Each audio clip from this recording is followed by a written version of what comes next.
Udah sip nih. Oke.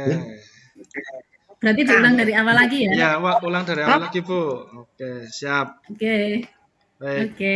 Yuk, 3, 2, 1. Assalamualaikum warahmatullahi wabarakatuh. Nah, terima kasih Pak Joko. Dalam rangka kegiatan coaching kali ini, saya akan berperan sebagai pengamat yang akan mengamati kegiatan coaching, di mana Bu Sumia akan menjadi coach dan Pak Joko akan berperan sebagai coachee. Sebelum melakukan pengamatan, saya ingin bertanya kepada Bu Sumia selaku coach, bagaimana rubrik penilaian percakapan coaching yang akan dilakukan oleh Bu Sumia nantinya? Oke, terima kasih Bu Retno. Penilaian percakapan yang akan saya lakukan diantaranya adalah yang pertama itu saya menjadi pendengar aktif yang bebas dari penilaian pribadi, terus asosiasi serta dapat menangkap emosi dari coachee. Yang kedua, saya akan memberikan pertanyaan yang berbobot, di mana pertanyaan tersebut adalah pertanyaan yang terbuka yang berasal dari informasi yang bersumber dari coachee. Terus yang ketiga itu adalah memberdayakan coachee dengan harapan coachee dapat membuat rencana spesifik dalam mengatasi permasalahannya. Selain itu juga akan berbagi pengalaman yang mendorong memunculkan ide kreatif jika memang diminta oleh coachee. Ya, terima kasih Bu Sumia. Jadi yang saya tangkap ada 3 rubrik ya. Ya, dari percakapan dengan coach tadi, yaitu yang pertama mendengarkan aktif, yang kedua memberikan pertanyaan berbobot, dan yang ketiga memberdayakan coachee. Izinkan saya bertanya lagi Bu Sumia, apa kompetensi yang ingin dikembangkan dalam percakapan coaching nantinya? Oke. Kompetensi yang akan saya kembangkan itu adalah selaku coach, yang pertama itu adalah mendengarkan aktif yang bebas dari segala penilaian, asumsi, dan juga asosiasi. Kemampuan menangkap emosi dari coachee, kemampuan memberikan pertanyaan berbobot, serta kemampuan memberdayakan coachee. Baik. Lalu bagian kompetensi mana yang secara spesifik dalam memberdayakan coachee yang menjadi fokus pengamatan Anda terhadap coachee dalam percakapan coaching kali ini?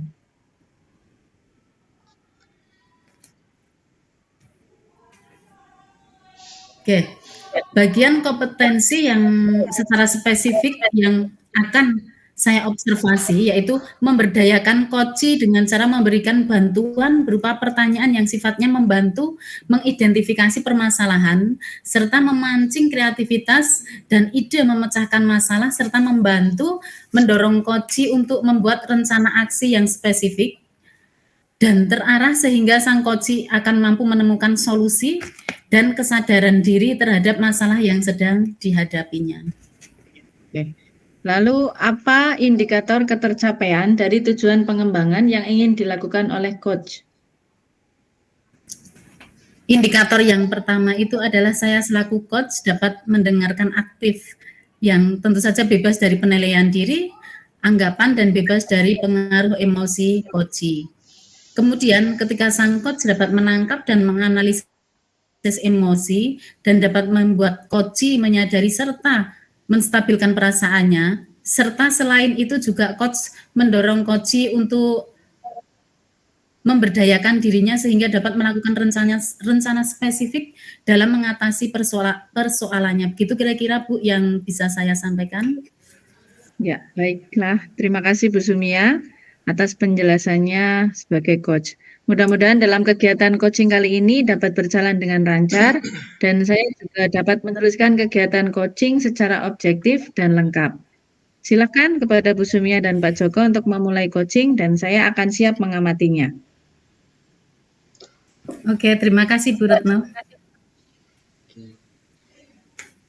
Assalamualaikum Bu Sumia.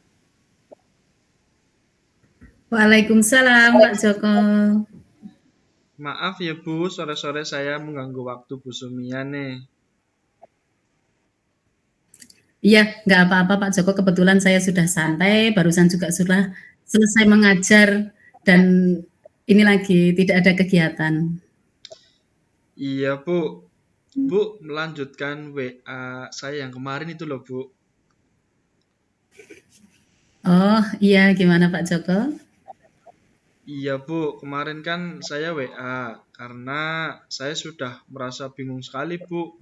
Dan saya butuh teman ini Bu untuk curhat, untuk bercerita Bu. Ya monggo Pak Joko tidak apa-apa. Gimana? Ada apa Pak Joko kira-kira?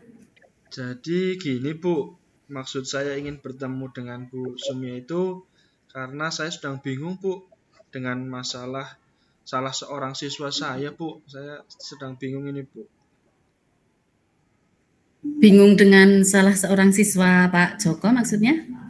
Iya Bu, ada siswa saya sedang mengeluh bahwa dia itu dibully di kelasnya Bu. Dibully di kelas? Iya Bu, kan saya wali kelas kan, saya kaget itu karena selama ini saya kira kelas saya baik-baik saja, tidak ada hal-hal yang serius seperti ini Bu. Iya betul, memang kelas yang saya tahu juga kelas Pak Joko itu kelas yang sangat luar biasa, dan stop map yang diterima selama ini juga stop mapnya warna hijau ya Pak Joko ya? Nah itu dia Bu, tapi ternyata kok di dalamnya ada masalah yang membuat saya kaget Bu. Bahkan orang tua dari siswa tersebut langsung WA ke saya agar permasalahan anaknya segera bisa diselesaikan, agar tidak mengganggu belajarnya dan anaknya betah lagi untuk belajar di kelas, Bu. Jadi permasalahan yang mengganggu pikiran Pak Joko, yang membuat Pak Joko bingung itu permasalahan itu ya? Iya, Bu. Ibu kan tahu saya wali kelas yang baru ya, dan belum berpengalaman sekali, Bu. Iya Pak Joko ini suka merendah saja. Beneran, Bu. Baru juga 2 kali ini saya jadi wali kelas, Bu. Saya belum berpengalaman kok, Bu. Oh, oke, iya nggak apa-apa Pak Joko. Gini Pak Joko, dari permasalahan itu untuk sementara ini yang sudah Pak Joko lakukan apa? Terus terang ya, Bu ya. Saya belum berbuat apa-apa, Bu. Setelah kemarin siswa saya datang dan curhat ke saya tentang masalahnya. Saya baru ngobrol dengan siswa tersebut, Bu. Setelah kemarin dia mendatangi saya. Jadi baru sebatas ngobrol, Bu. Saya belum melakukan tindakan apa-apa ini, Bu. Saya masih bingung. Iya. Nah, dari obrolan tersebut Pak Joko mendapatkan informasi apa? Ya, siswa tersebut merasa tidak betah di kelas, Bu. Siswa merasa teman-temannya itu tidak suka dengan dia. Jadi dia merasa teman-temannya itu tidak menyukai dia di kelas. Apabila ada tugas kelompok, dia tidak pernah dapat kelompok. Apabila ke kantin juga sendirian, tidak pernah ditemani gitu, Bu. Oh, jadi seperti itu Pak Joko. Terus ada lagi yang disampaikan oleh anak tersebut? Ya, kemarin siswa saya biarkan dia mengeluarkan semua unek-unek dia, Bu. Bahkan dia sampai nangis di depan saya, Bu, dan mengatakan dia ingin pindah sekolah aja. Mungkin dia sudah frustasi, Bu. Di kelas sudah kayak tidak dianggap. Jadi dia ingin pindah sekolah saja gitu, Bu. Iya. Kalau saya kira yang Pak Joko lakukan itu sudah sangat tepat ya Pak Joko ya. Jadi mendengarkan dari cerita siswa tersebut. Terus gimana lagi Pak Joko?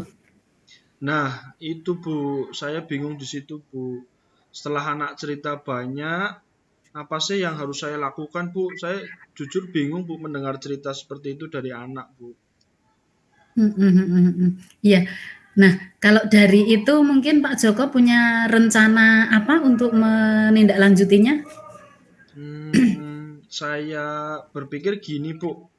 Yang saya dengar itu kan baru dari satu pihak ya, Bu. Saya kan juga belum tahu apakah yang diceritakan anak itu memang semuanya benar. Bagaimana ya, Bu, kalau saya manggil salah seorang teman sekelasnya untuk mencari informasi sehingga saya bisa lebih komplit informasinya untuk dapat menentukan langkah ke depannya, Bu. Iya, itu juga termasuk ide yang bagus, yang luar biasa sekali Pak Joko. Iya Bu, nanti setelah saya manggil teman satu kelasnya kan saya juga dapat informasi lagi nih yang lebih gitu. Kalau dirasa informasinya belum cukup ya saya akan memanggil teman yang lain lagi Bu, dalam rangka supaya informasi itu satu ini Bu, isinya satu kompak gitu Bu. Jadi nggak ada perbedaan sehingga saya bisa menentukan langkah yang tepat nanti ke depannya Bu. Oke, iya. Jadi bagus sekali yang ide Pak Joko tersebut. Lah, dari ide itu kira-kira Pak Joko sudah bisa mencari atau menemukan siapakah yang akan Pak Joko undang? Oh iya Bu, sudah Bu. Ya saya sudah tahu siapa yang paling tepat. Saya yang akan saya ajak ngobrol duluan Bu. Iya, bagus sekali. Nah, kalau Pak Joko sudah tahu dan menemukan anaknya, kira-kira kapan Pak Joko akan memanggil anak tersebut? Oh, secepatnya Bu. Kalau pikir saya kalau secepatnya itu akan lebih baik Bu, biar saya segera mendapatkan informasinya agar orang tua anak tersebut juga tidak kepikiran terus Bu. Kasihan namanya kan bekerja di luar kota ya Bu. Mesti kalau terjadi apa-apa pada anaknya mesti akan sangat khawatir Bu. Jadi saya pengennya sih secepatnya Bu. Iya, iya. Bagus sekali Pak Joko. Mungkin setelah Pak Joko cepat memanggil anak tersebut, ada rencana lain dari Pak Joko mungkin? Nah iya Bu, minggu depan kan ada pembinaan wali kelas. Berarti itu juga kesempatan saya Bu untuk memberikan bimbingan mengenai pertemanan Bu, dan mungkin saya juga bisa memberikan pengertian bahwa tidak baik melakukan bullying gitu di dalam kelas Bu. Itu mungkin itu Bu. Iya, luar biasa sekali yang Pak Joko rencanakan ya. Mudah-mudahan yang tadi Pak Joko sudah sampaikan, sudah direncanakan di awal, bisa terrealisasi Pak Joko dan permasalahan di kelasnya Pak Joko itu cepat terselesaikan. Amin Bu, iya Bu. Terima kasih sekali Bu sudah mau mendengarkan keluh kesah saya. Saya jadi nggak sabar ini Bu menunggu hari besok. Ini Bu ingin segera beraksi Bu. Saya ingin segera Iya, mengatasi permasalahan ini karena saya juga nggak enak sama orang tua siswa tersebut yang sudah sangat khawatir Bu akan kondisi anaknya. oke. Iya, sama-sama ya Pak Joko ya. Mudah-mudahan besok semuanya bisa berjalan dengan lancar ya Pak Joko ya. Ya Bu, terima kasih Bu. Wah, sudah sore nih Bu ya. Sepertinya Ibu juga sudah dijemput tuh Bu. Sekali lagi terima kasih banyak ya Bu atas percakapan yang menginspirasi saya sehingga saya bisa menemukan solusi terkait masalah yang dihadapi oleh anak-anak saya di kelas. Jadi saya lebih ada gambaran ke depannya mau melakukan tindakan apa Bu. Iya, sama-sama Pak Joko. Mudah-mudahan dari pertemuan ini bermanfaat nggih Pak Joko nggih.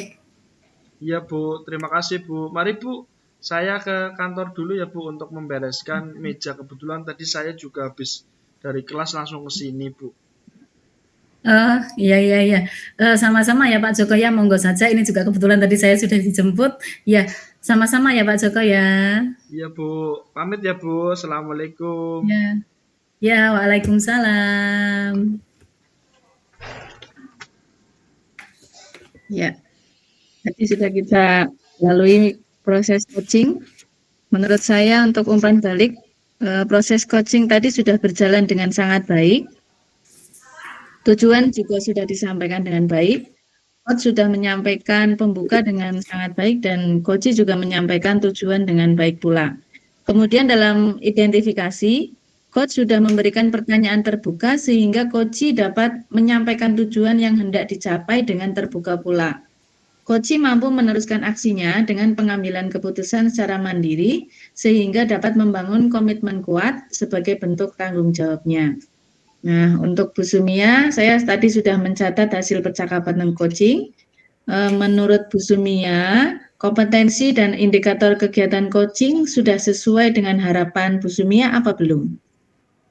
Iya, tadi terima kasih Bu Retno. Dari kegiatan tadi saya sudah sangat merasa sesuai, di mana dalam kegiatan tadi saya sudah mampu memberikan pertanyaan terbuka tersebut yang bebas dari penilaian, dari asumsi dan juga asosiasi, serta mampu memunculkan ide dari coach dan solusi dari coach tanpa interview dari saya selaku coach gitu Bu Retno. Dalam kegiatan tadi saya juga tidak membagikan pengalaman yang saya alami karena memang tidak diminta oleh coach. Kemudian semua pertanyaan yang saya ajukan bersumber dan relevan dengan informasi yang saya peroleh dari coach, sehingga hanya fokus pada permasalahan tanpa melebar atau keluar dari persoalan. Dalam kegiatan tadi, coach juga mampu menyadari emosi dan juga memahami cara mengatasinya tanpa ada interview dari coach. Gitu Bu Retno. Terima kasih Bu Sumia atas percakapan yang sangat baik ini. Semoga bermanfaat untuk kita semua. Amin, sama-sama Bu Retno.